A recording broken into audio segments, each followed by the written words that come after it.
gjatë rrugtimit ton jo gjithmonë qëllon që të kemi rezultate pozitive, na qëllon që edhe të bijem.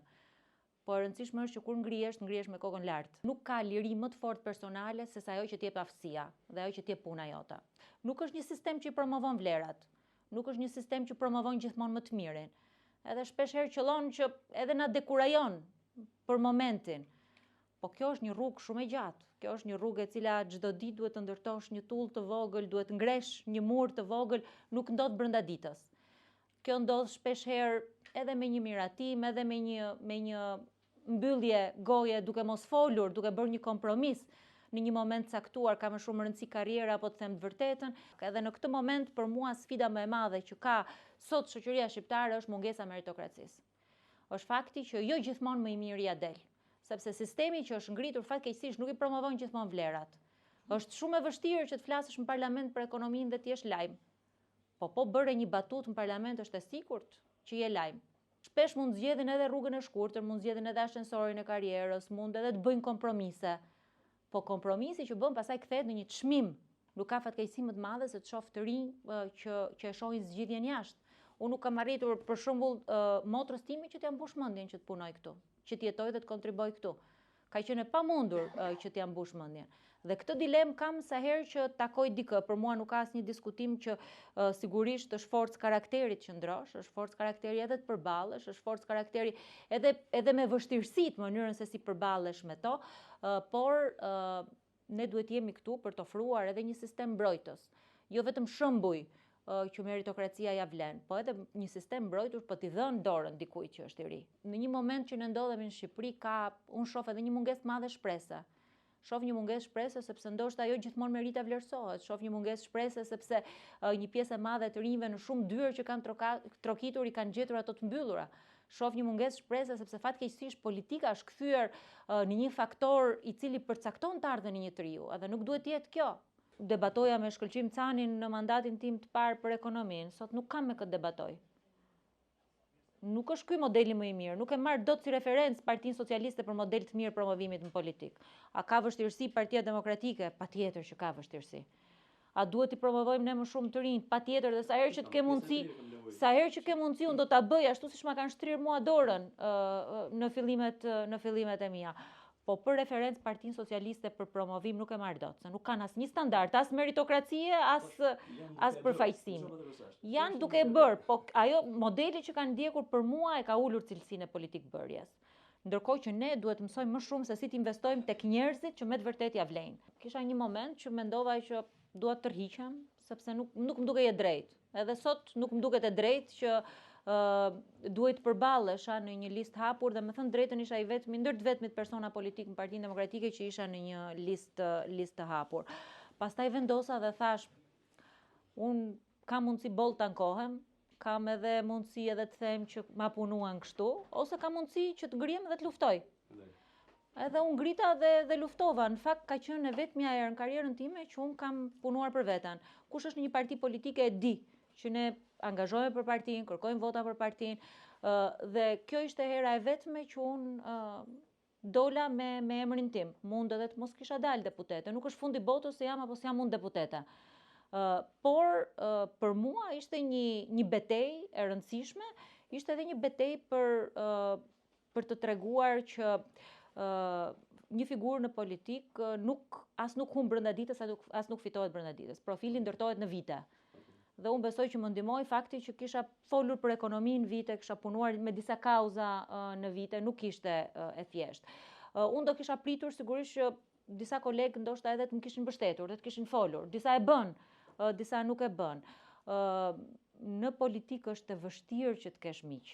Me thënë të drejtën, unë pjesën e betejës Partisë Demokratike e kam vuajtur. E kam vuajtur edhe për atë perceptim që ne jepnim për njerëzit.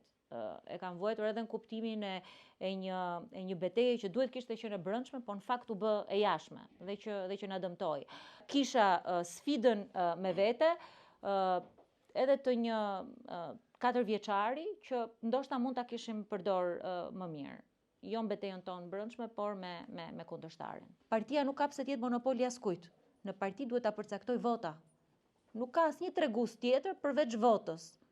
Dhe vota është orientimi më i mirë, është edhe treguesi më i mirë edhe i punës.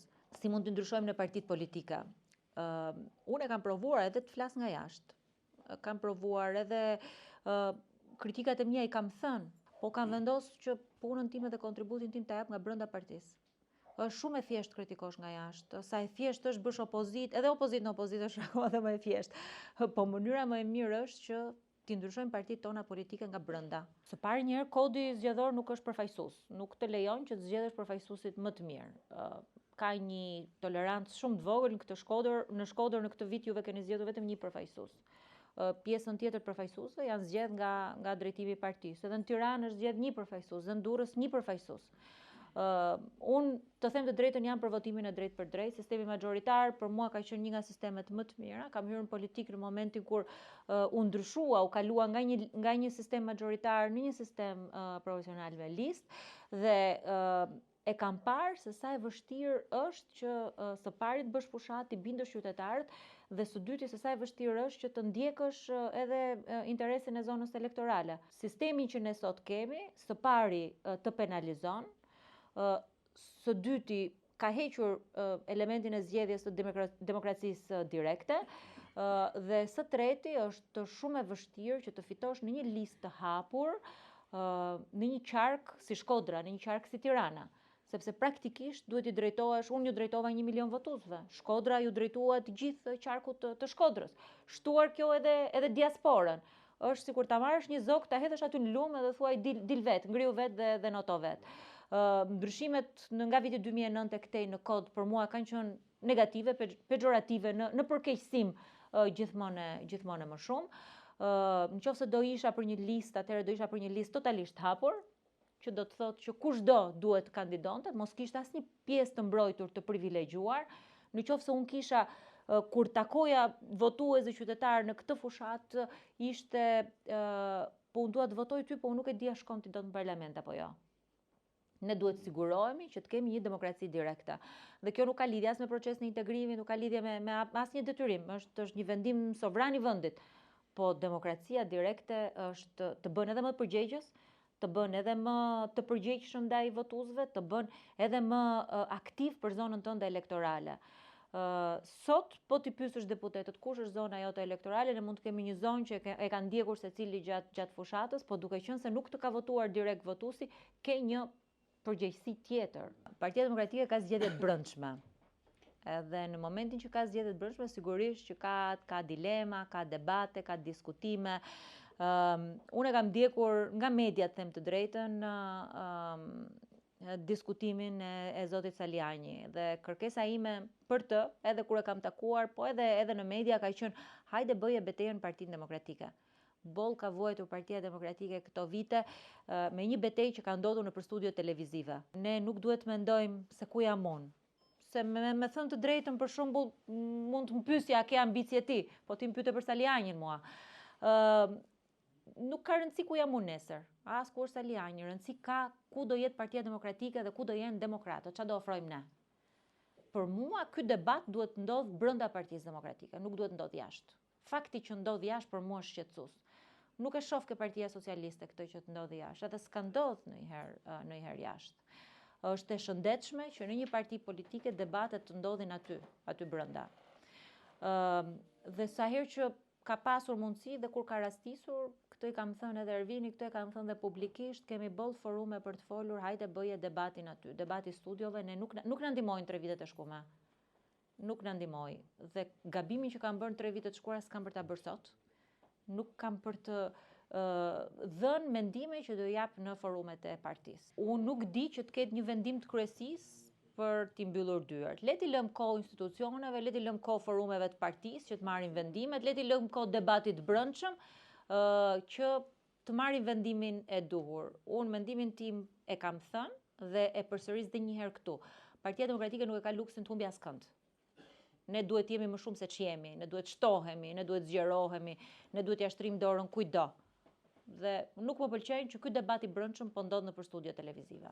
E kuptoj që ka një interes të madh për zhvillimet, për debatin në Partinë Demokratike, por e përsëris edhe një herë, në një parti politike vendos vota.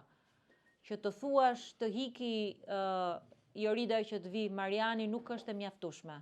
E përcaktojnë anëtarët e partisë këtë. Në një parti politike duhet të vlej vota. Kështu që këto gjërat mekanike të pastrohet, të ndryshohet, të hiki, të vi, unë nuk besoj që na kanë shkuar, janë formula që nuk na kanë shkuar në të ardhmen. A duhet të zgjerohet? Patjetër. A duhet të ndryshojë? Patjetër. A duhet të përmirësohet, të hapet? Sigurisht patjetër. Dhe ky është momenti, në këtë moment ku do të ketë edhe një rifreskim të strukturave, unë mendoj që ky është pikërisht debati që ne duhet bëjmë. Retorika verbale ndaj njëri tjetrit. Ne i themi që të gjithëve je hajdut, je i korruptuar, dhe kjo ja ka ulur pak vlerën dhe i ka bërë parlamentin jo një institucion shumë të besuar, edhe politikën jo si një zgjidhje për qytetarët, ndërkohë që duhet ishte komplet e kundërta. Unë nuk po them që qytetarët duhet na besojnë neve a priori, pa bërë absolutisht asgjë. Duhet ta ndërtojmë ne, duhet ta rrisim ne, ashtu siç e diskutuam pak më përpara me shembull. Duhet japim shembull ne se si mund të ta përdorim politikën për mirë. Dhe jo gjithmonë e kemi përdor për mirë. Fatkeqësisht nuk e kemi përdor për mirë. Ndonjëherë edhe mund t'i bëhet qefi në njërit, se po na sulmon kundërshtari.